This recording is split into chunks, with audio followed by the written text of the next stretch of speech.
Welcome to Nisha classes at UK. आज मैं आपको यूके पीएससी यानी लोक सेवा आयोग ने जो परीक्षाएं आयोजित की हैं उनका जो मैथ्स वाला पोर्शन होता है जिसमें 50 क्वेश्चंस मैथ्स के आते हैं, मैथ्स और रीजनिंग के आते हैं, जिसे जनरल एप्टीट्यूड भी कहते हैं।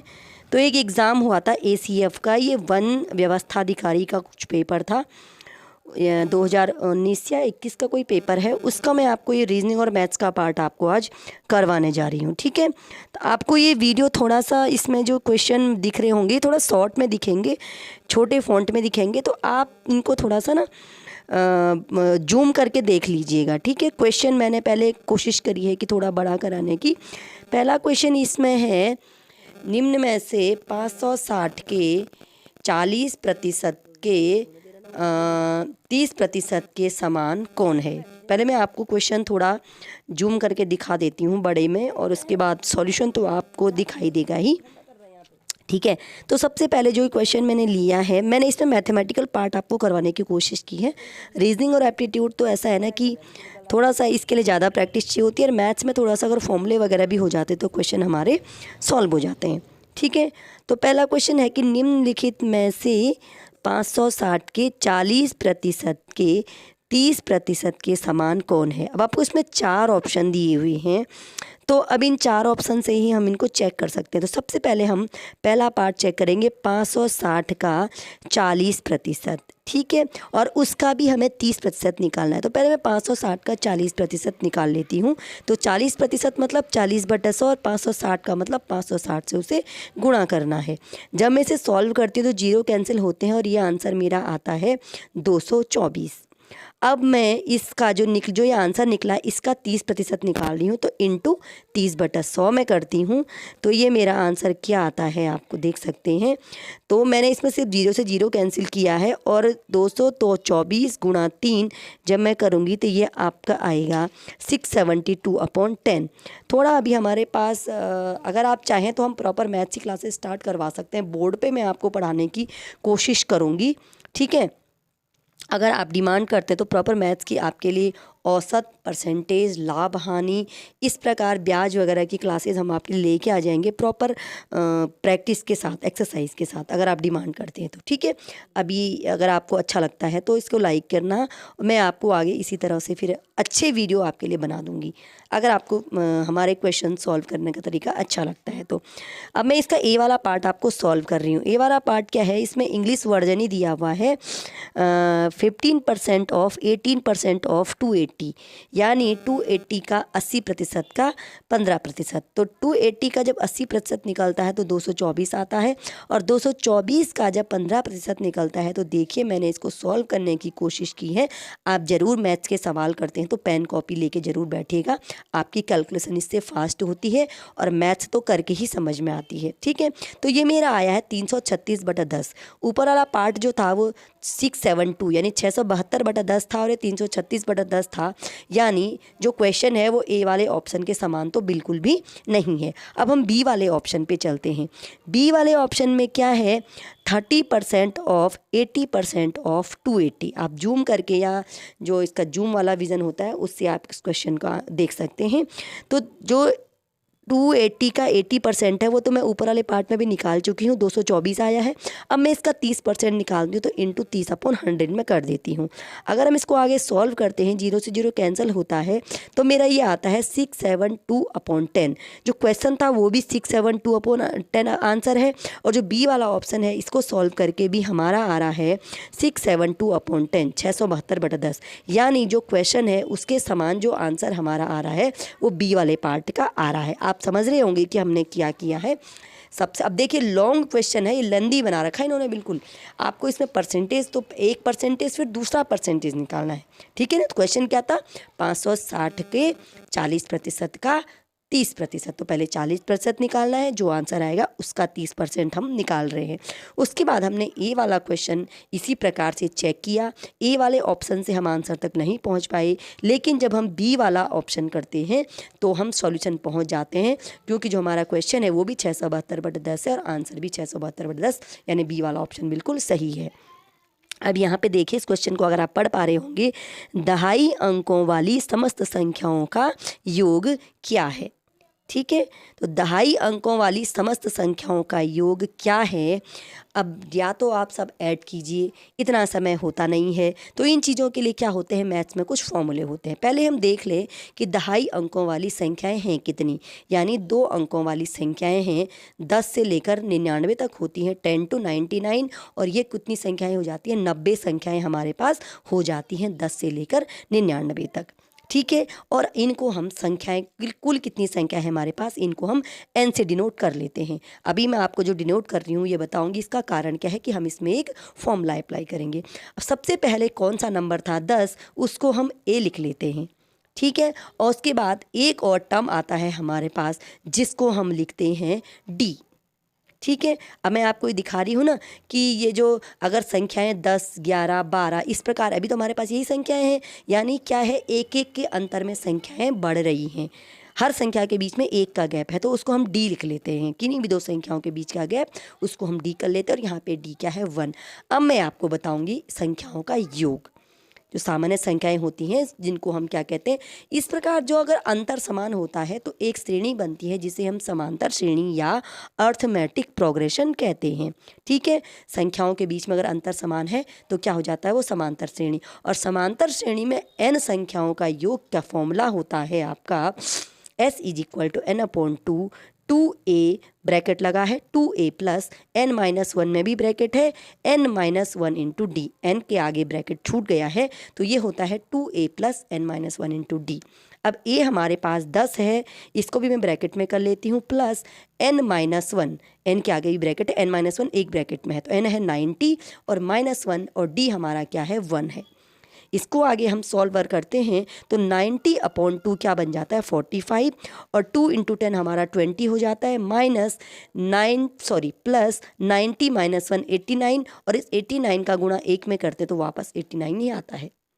अब आगे सॉल्व करते हैं, ब्रैकेट की चीज़ें प्लस करते हैं तो हम कितने पहुंचते हैं, 89 + 20 ये आ जाता है 109, 109 आता है।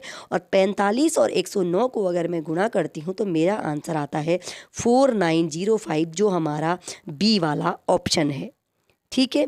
जो हमारा बी वाला ऑप्शन है वो हमारा बिल्कुल सही आंसर हो जाता है। ठीक है। कैलकुलेशन में कहीं मिस्टेक हो रही हो तो आप मुझे बता सकते हैं, और साथ साथ ज़रूर कीजिएगा, पेन कॉपी लेके ज़रूर बैठिएगा।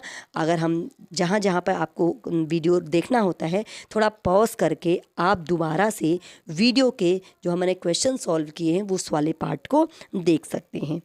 ज़रूर ये क्वेश्चन ट्राई कीजिएगा। अब देखो, एक क्वेश्चन परसेंटेज का आया है, दूसरा क्वेश्चन इसमें समांतर श्रेणी का आ गया है। ठीक है। ये लोक सेवा आयोग का कोई प्री का एग्ज़ाम हुआ है, ACF का, उसका एक क्वेश्चन पेपर मैंने आपको उठाया है।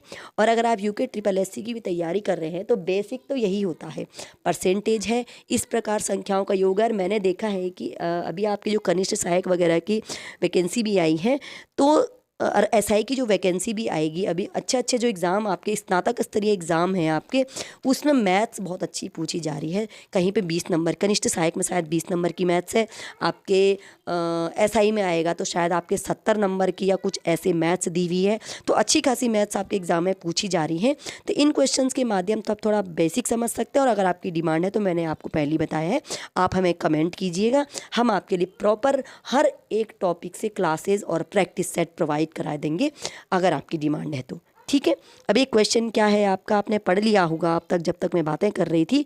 एक आयताकार खंड दिया है, आयताकार खंड यानी कोई आयताकार चीज़ है, उसकी 3 विमाएँ दी गई हैं, 3 सेंटीमीटर, 4 सेंटीमीटर और 5 सेंटीमीटर। अब 3 चीज़ें दी हुई हैं, इसका मतलब क्या है, 3 सेंटीमीटर लंबाई ले लेते हैं, 4 सेंटीमीटर हम चौड़ाई यानी b ले लेते हैं, और 5 सेंटीमीटर इसकी हाइट ले लेते हैं। अब इसका वॉल्यूम निकालते हैं, क्योंकि क्वेश्चन में लास्ट में क्या पूछा गया है, आयतनों का अनुपात पूछा गया। आयतन क्या होता है, आयताकार जो ये लंबाई गुणा चौड़ाई गुणा ऊंचाई होती है। तो 3 × 4 × 5 हमने 60 निकाल लिया। अब उसने क्या बोला है, समस्त माप को हम दुगुना कर दें, तो हमने लंबाई दुगुनी करी 6 आ गई, चौड़ाई दुगनी करी 8 आ गई है और हाइट को दुगना किया तो 5 का दुगना 10 हो गया है। अब इसका वॉल्यूम फिर से निकला है तो L into B into H करें तो 6 गुणा 8 गुणा 10 ये 480 बन गया है। इनका अनुपात हम निकालते हैं। पुराने का आयतन है V1, दूसरे का है V2, तो 60/480 दोनों आयतनों का अनुपात 1/8 यानी 1:8 है। बहुत जल्दीबाजी मैंने एक क्वेश्चन किया है। मैंने आपको बोला है पेन कॉपी लेके पकड़ी ज़रूर रखिएगा, वीडियो काफ़ी लंबा होने वाला है और आगे इसमें बहुत इंपॉर्टेंट इसमें औसत के क्वेश्चन भी आएंगे। देखिए तीसरा क्वेश्चन आपका आयताकार विमाओं वगैरह से आ गया है, घन घनाभ से आ गया है, ठीक है। अब चौथा क्वेश्चन आप देख रहे होंगे त्रिभुज से है। त्रिभुज की भुजाओं का अनुपात, सॉरी ये है एक पंक्ति में कांता बाएं से 12वें, कीर्ति दाएं से 8वें स्थान पर है। दोनों अपना स्थान बदलती हैं तो कांता बाएं से 15वें स्थान पर हो जाती है। पंक्ति में कितनी लड़कियां हैं? इससे पहले वाला क्वेश्चन जरूर आप पॉज करके क्वेश्चन को सॉल्व कीजिएगा। वॉल्यूम क्या होता है? L into B into H होता है किस चीज़ का? घनाभ का, जिसके अलग अलग होती हैं भुजाएं, और जो घन होता है उसका क्या होता है? A का क्यूब, यानी सारी भुजाएं बराबर होती हैं तो उनका क्यूब होता है। आप पीछे वाले क्वेश्चन को अच्छे से सॉल्व कर लीजिएगा। इस क्वेश्चन को अगर आपने पढ़ लिया है तो इसको सॉल्व करने की कोशिश करते हैं। लड़कियों की एक पंक्ति बनी है, उसमें कांता है बाएं से 12वें स्थान पर, ठीक है। तो बाएं किधर होता है? L लेफ्ट से स्टार्ट करते हैं, जिधर हमारा लेफ्ट होता है। तो मैंने यहाँ पे 12 स्थान तक लड़कियों का नंबर लगा दिया है, ठीक है। अब ये 12वें स्थान पर पहुँच गए हैं। यहाँ पर क्या है? हमारी कांता बैठी हुई है, ठीक है। अब दूसरा आगे क्या है? जो कीर्ति है वो दाएं से 8वें स्थान पर है। अब हम कीर्ति का स्थान भी बना लेते हैं, लेकिन हम स्टार्ट करते हैं कीर्ति को राइट से। राइट से मैं स्टार्ट करती हूँ तो मेरा क्या आता है? 1 2 3 4 5 6 7 और यहाँ पे 8वें स्थान पर बैठी हमारी कीर्ति, और ये कीर्ति दाएं से 8वें स्थान पर है। अब देखिए बीच में कितनी लड़कियां हैं, अभी देख लेंगे हम। अब इन्होंने क्या बोला? यदि जो दोनों अपना स्थान बदलती हैं, स्थान बदला, कांता कीर्ति के स्थान पे आकर कीर्ति कांता के स्थान पे चली गई है, ठीक है। अब कांता आ गई है कीर्ति के स्थान पे, लेकिन अब कांता जो है वो बाएं से 15वें स्थान पर हो जाती है। वो पहले 12वें स्थान पर थी, यानी अब वो जब कांता तक पहुंची है तो 2 लड़कियां बीच में और थी, 13 नंबर और 14 नंबर, तभी तो वो बाएं से 15वें स्थान पर पहुंची है, ठीक है। कांता पहले 12वें पे थी, अब कांता किधर चली गई है? 15वें स्थान पे, यानी 12, 2 लड़कियां और थी बीच में, 13 और 14, तब वो कीर्ति के स्थान में पहुंची, जो क्या है? बाएं से 15वां है।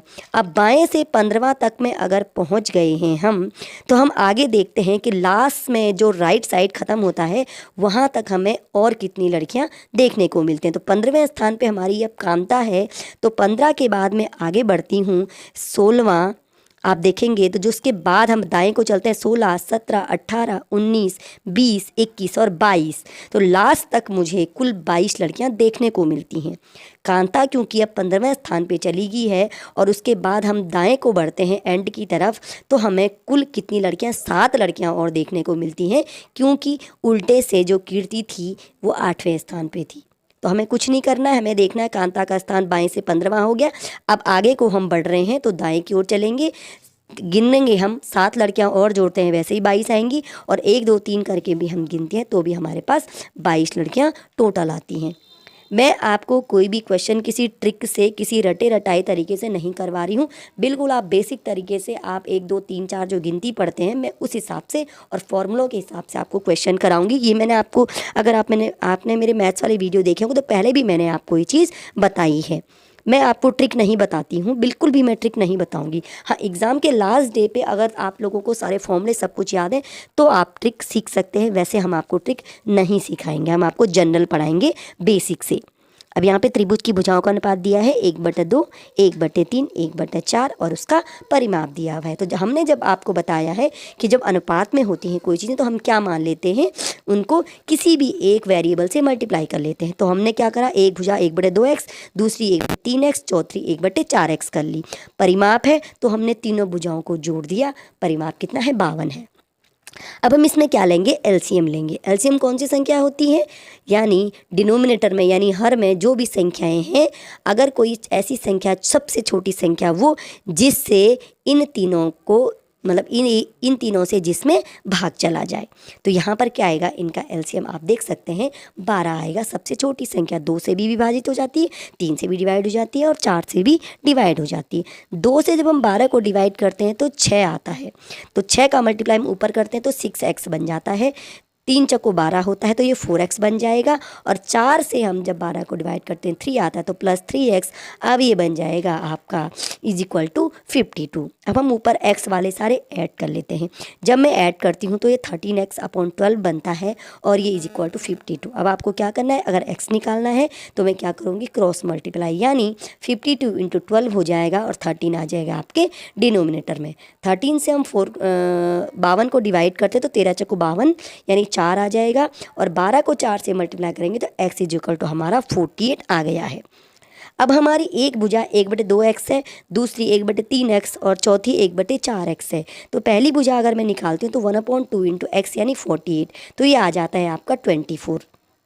दूसरी मैं निकालती हूँ तो 1/3 इंटू 48 करते हैं, ठीक है। अब 1/3 इंटू 48 जब मैं करती हूँ तो इसका आंसर कितना आता है, 3 से 48 को डिवाइड करते हैं 16 आ जाता है। और लास्ट 1/4 इंटू हमारा आता है आपका 48 और ये बन जाएगा हमारा 24। सॉरी, ये 24 नहीं है, ये बाई मिस्टेक लिख दिया है। आप 4 से अगर 48 को डिवाइड करते हैं तो ये कितना आता है हमारा 12 आता है, ठीक है। 12 चौको 48 होता है ना, तो ये 12 आ जाएगा। तो एक भुजा इसकी 24, दूसरी 16 और तीसरी 12 आ गई है। तो सबसे छोटी कौन सी है आपकी, 12। तो सबसे छोटी भुजा कौन सी आ गई है हमारी, 12 आ गई है। तो जो हमारा ऑप्शन डी वाला है जिसमें 12 आंसर है, ये हमारा बिल्कुल सही आंसर हो गया है, ठीक है। तो देखिए त्रिभुज का क्वेश्चन भी आ गया, इसमें घनाभ का क्वेश्चन भी आ गया। 4 टाइप के क्वेश्चन आपको यहाँ पे देखने को मिल गए। परिमाप का है, आयतन का है, आपने अभी किसका देखा है, प्रतिशत का देखा है। देखिए किस टाइप के क्वेश्चन आए हैं इसमें, ठीक है। अब ये जो लाइन वाला क्वेश्चन है कांता दाएं से बाएं, ये थोड़ा रीजनिंग का है, ये भी मैंने आपको करवा दिया है। तो आप ध्यान से इन क्वेश्चन को ज़रूर देखिएगा। परिमाप का फॉर्मूला, आयतन का फॉर्मूला, क्षेत्रफल का फॉर्मूला, इस तरह के फॉर्मूले आपको याद होने बहुत ज़रूरी हैं। और अगर समय रहा तो हम आपको ज़रूर इनकी प्रैक्टिस करवाएंगे। एक और क्वेश्चन देख लेते हैं हम। इस क्वेश्चन में क्या है, हाँ, 4 व्यक्तियों के परिवार की औसत आयु 19 वर्ष है। 2 वर्ष बाद औसत आयु में लगभग कितने प्रतिशत की वृद्धि होगी, ये हमें देखना है, ठीक है। और अगर आप डायरेक्ट इसको औसत आयु 19 से 21 कर देते हैं तो मुझे नहीं लगता कि कोई सही तरीका है, कि ऐसे तो कोई तरीका होता नहीं है कि 2 वर्ष बाद औसत आयु 21 हो जाएगी। अभी हम इसको करके देख लेते हैं, ठीक है। अगर आपके पास ऐसा कोई फॉर्मूला तो आप मुझे बता सकते हैं। मैंने वैसे ही आपको बताया कि मैं बिल्कुल बेसिक से चलना स्टार्ट करती हूँ और जो औसत सिंपल होता है मैं वहाँ से आपको इस क्वेश्चन को करवाऊँगी। 4 व्यक्तियों के परिवार की औसत आयु क्या है आपकी, 19 वर्ष है, ठीक है। अब औसत जो होता है क्या होता है, एवरेज इज इक्वल टू क्या होता है, सम, यानी जो योग होता है और कुल संख्याएं जो होती हैं, एस अपॉन एन मैंने इसको लिख लिया। एस मतलब सम और एन मतलब कुल संख्याएं। तो एवरेज हमारे पास 19 है औसत। योग हमको नहीं पता है कि चारों की आयु का योग क्या है, नहीं पता, इसको मैं S1 लिख लेती हूँ अभी। और व्यक्ति कितने हैं, 4। तो S1 यानी आयु का योग अभी कितना आया है आपका, सॉल्व करते हैं इसको। तो 19 में 4 को मल्टीप्लाई कर लेंगे, क्रॉस मल्टीप्लाई, तो S1 मेरा आ गया है 76। यानी अभी जो आयु का योग आया है वो आया है चारों व्यक्तियों का 76 आया है। अब 2 वर्ष बाद आयु का योग कितना होगा, अभी 76 है, तो 2 वर्ष बाद आयु का योग कितना हो जाएगा, सबकी आयु 2-2 साल बढ़ जाएगी ना, चाहे कोई 2 वर्ष का है, चाहे 4 वर्ष का है, चाहे 30 वर्ष का है, सबकी आयु 2-2 बढ़ जाती है। तो कुल आयु में कितने की वृद्धि हो जाती है, तो 8 अंकों की वृद्धि हो जाती। अभी आयु का योग 76 है और 2 वर्ष बाद सबकी आयु 2-2 बढ़ेगी, तो इसमें 8 जोड़ देते हैं, चारों आदमियों की आयु कुल 8 बढ़ेगी। तो अब कितना आया है, आयु का योग 84 आ गया है, जिसको मैंने S2 लिखा लिखा है, यानी 2 वर्ष बाद आयु का योग 84 आ गया है। तो 2 वर्ष बाद आयु का योग 84 आ गया है, व्यक्ति अभी भी 4 ही हैं, तो 2 वर्ष बाद औसत निकालेंगे। 2 वर्ष बाद आयु का औसत हमारा क्या आएगा ये अभी देख लेते हैं। ठीक है, 2 वर्ष बाद आयु के औसत के लिए हम वही करेंगे, यानी इसको मैं कहीं पर अगर A2 डिनोट कर लूँ तो A2 इज इक्वल टू हो जाएगा S2, यानी 84, और व्यक्तियों की संख्या तो 4 ही है, तो मेरा औसत 2 वर्ष बाद का आ जाता है 21 वर्ष। वैसे भी आप 19 और 2 21 जोड़े थे, लेकिन मुझे वो लगाने की कोई प्रॉपर तरीका है, एग्ज़ाम में हो सकता है ये आपका काम कर जाए, पर मुझे लगा नहीं तो मैंने आपको सिस्टमेटिक करवाया है। ठीक है, तो 2 वर्ष बाद औसत आयु कितनी हो जाएगी? 21 हो जाएगी। ठीक, अब कितनी बढ़ी औसत आयु? बढ़त कितने में भी है औसत आयु में? ठीक है, मैंने S2 माइनस S1 लिखा है, ये मिस्टेक है, ये A2 माइनस A1 होना चाहिए। तो A2 माइनस A1 हमारा आ गया है 21 माइनस 19, 2 की बढ़त हुई है। ठीक है, यानी 2 वर्ष बाद जो औसत आय में बढ़त हुई है, औसत आय में बढ़त हुई है 2 वर्ष की, तो 19 से कितनी बढ़त हुई है? 2 वर्ष की। प्रतिशत निकालते हैं तो क्या करते हैं हमेशा, 1 से कितने की बढ़त हो गई? 2/19 की, और प्रतिशत निकालना है तो 100 से कितने की बढ़त हुई? 2/19 गुणा 100। ये बहुत ही एक नियम से मैं आपको करवा रही हूँ, यूनिटरी मेथड से, बहुत बेसिक तरीके से कि प्रतिशत में वृद्धि कैसे निकालेंगे। ठीक है, 19 में वृद्धि हुई है 2 की, 1 में वृद्धि होगी 2/19 की, और 100 में कितने की वृद्धि होगी, क्योंकि प्रतिशत निकालना है, तो 2/19 गुणा 100, और ये 200/19 जब मैं करती हूँ तो मेरा आ रहा है 10.5%, जो मेरा यहाँ पे ऑप्शन बी है 10.5%। तो 2 वर्ष बाद औसत आय में जो वृद्धि हुई है 10.5% हुआ है। कई लोग मुझे अभी कमेंट करेंगे कि बहुत लंबे तरीके से बता दिया, हो सकता है उनके पास कोई और तरीका हो और बोलेंगे कंफ्यूज कर दिया। तो ऐसा है, अगर आपके पास कोई शॉर्ट मेथड है या फॉर्मूला है, अभी मैंने आपको पहले बताया कि मैं कोई शॉर्ट मेथड या फॉर्मूला नहीं करवा रही हूँ, मैं आपको बिल्कुल बेसिक तरीके से करवा रही हूँ कि कैसे हम क्वेश्चन को पकड़ते हैं। ठीक है, हो सकता है कि औसत में कुछ और चीज़ें हो जाएं, कुछ और बातें हो जाएं, हम कुछ क्वेश्चन को नहीं कर पा रही। यहाँ मैं आपको एकदम से 2 मिनट वाला आंसर अभी नहीं करवा रही, अभी मैं आपको चीज़ें सिखा रही हूँ और उन क्वेश्चंस के बेस पे सिखा रही हूँ जो एग्ज़ाम में आपके पूछे गए हैं। मैंने आपको बताया कि अगर आप यूके ट्रिपल एससी कहीं से भी कोई एग्ज़ाम दे रहे हैं तो ये तो बहुत बेसिक, क्वेश्चन का लेवल बढ़ा देंगे, बाकी बेसिक तो पूछा ही जाता है। औसत आपके कहीं भी पूछा जाएगा, प्रतिशत भी पूछा जाएगा, परिमाप पूछा जाएगा, क्षेत्रफल पूछा जाएगा, ये तो आपके किसी भी एग्ज़ाम में पूछा जा सकता है। ठीक है, तो बाय बेसिक मैंने आपको क्वेश्चन करवाने की आज कोशिश करी है। मैंने पिछली बार भी आपको जब आर का पेपर हुआ था, आपका ये वीडियो का पेपर हुआ था, तो उस समय भी मैंने आपको क्वेश्चन की पेपर प्रैक्टिस करवाई थी प्रीवियस ईयर के। और अभी आपके तो मुझे लगता है कि 1-2 महीने तक कोई एग्ज़ाम है नहीं, तो फिलहाल आप अगर ये आपको ये सीरीज़ मेरी अच्छी लगती है पेपर प्रैक्टिस की, तो मुझे कमेंट ज़रूर कीजिएगा। मेरा अभी विचार है कि मैं आपको प्रॉपर हर टॉपिक से क्लासेस करवा के आपको थोड़ा अच्छी सी प्रैक्टिस करवा दूं। अब एक लास्ट क्वेश्चन मैंने इसमें लिया है, 50 क्वेश्चन का ये पेपर था और मैंने इसमें अभी मैथमेटिकल पार्ट ही आपका लिया है। एक क्वेश्चन ये थोड़ा एप्टीट्यूड और रीजनिंग का ही है, ये आप देख लो। कैलाश गोविंद तथा हरिंदर बुद्धिमान हैं, कैलाश राजेश तथा जितेंद्र परिश्रमी हैं, राजेश हरिंदर तथा जितेंद्र ईमानदार हैं, कैलाश गोविंद तथा जितेंद्र अभिलाषी हैं। निम्नलिखित में से कौन व्यक्ति न तो परिश्रमी है और न ही अभिलाषी है? तो आपको परिश्रमी और अभिलाषी वाला ही टॉपिक देखना है। अभी मुझे लगता है ईमानदार और बुद्धिमान को हमें नहीं देखना चाहिए, ज़्यादा लाग लपेट इसमें नहीं करेंगे। अब सबसे पहले हम देख लेंगे परिश्रमी कौन कौन है। ठीक है, तो सबसे पहले हम देख लेंगे कि कैलाश, राजेश और आपका जितेंद्र। सबसे पहले हम ऑप्शन से ही चेक करेंगे कि कैलाश, राजेश और जितेंद्र, ये 3 लोग क्या हैं? आपके परिश्रमी हैं। ठीक है, हमने इनके सिंगल वर्ड लिखे हैं पहले और ये आ गया आपका कैलाश, गोविंद और जितेंद्र, ये आपके अभिलाषी हैं। तो 3 ऊपर के परिश्रमी हैं, 3 अभिलाषी हैं। अब ये देखिए हम ऑप्शन चेक करते हैं तो पहला वाला ऑप्शन ए क्या है? कैलाश। तो कैलाश तो परिश्रमी है, ठीक है, तो परिश्रमी भी अभिलाषी है, तो कैलाश तो इसका आंसर नहीं हो सकता है। बी वाले आंसर में गोविंद है, तो गोविंद परिश्रमी तो नहीं है लेकिन अभिलाषी है, तो हमें तो वो चाहिए जो ना परिश्रमी है ना अभिलाषी है, लेकिन गोविंद अभी अभिलाषी, तो गोविंद भी इसका आंसर नहीं हो सकता है। अब तीसरा ऑप्शन हम देखते हैं हरिंदर। तो हमारे पास जो हरिंदर है, ये मुझे दिख नहीं रहा है, अगर आप थोड़ा जूम करके देख सकते हैं, तो तीसरा ऑप्शन जो हरिंदर है वो परिश्रमी में भी नहीं है, वो अभिलाषी भी नहीं है, तो यही इसका सही आंसर है। ठीक है, ये इसका बिल्कुल सही आंसर है, क्योंकि राजेश फिर परिश्रमी में आ जाएगा। तो मैंने इसके क्वेश्चन आपको 6-7 क्वेश्चन करवाने की कोशिश करी है और सभी क्वेश्चन इसमें बिल्कुल अलग अलग टाइप के थे। अगर आपको वीडियो अच्छा लगता है तो मुझे आप कमेंट ज़रूर कीजिए और मुझे लाइक का बटन ज़रूर दबाइए, ताकि मुझे पता चल सके कि मुझे इस प्रकार की वीडियो कंटिन्यू करनी है। ठीक है, अगर आप वीडियो को लाइक करते हैं, सपोर्ट करते हैं, तो तुरंत आपके लिए 2 दिन में, मतलब मंडे तक आपकी एक नई वीडियो आ जाएगी। और फिर ज़रूर इन क्वेश्चन को प्रैक्टिस करते समय आप पेन कॉपी ज़रूर साथ में रखिएगा, ध्यान रखिएगा, पेन कॉपी के साथ ही प्रैक्टिस कीजिएगा। और मुझे ज़रूर कमेंट करके बताइए कि आपको ये सीरीज़ आगे कंटिन्यू करवानी है या नहीं करवानी है। और अगर आप चाहते तो मैंने आपको बता दिया, हम आपके लिए प्रॉपर हर टॉपिक से अलग अलग क्लासेस लेके आएंगे।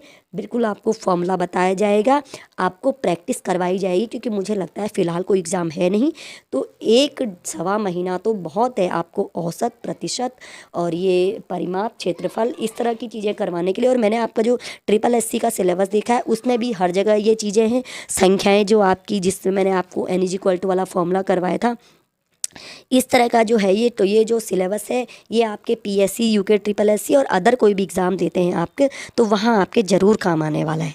ठीक है, तो आप वीडियो को ज़रूर सपोर्ट कीजिएगा और कमेंट में मुझे अपनी डिमांड ज़रूर बताइएगा।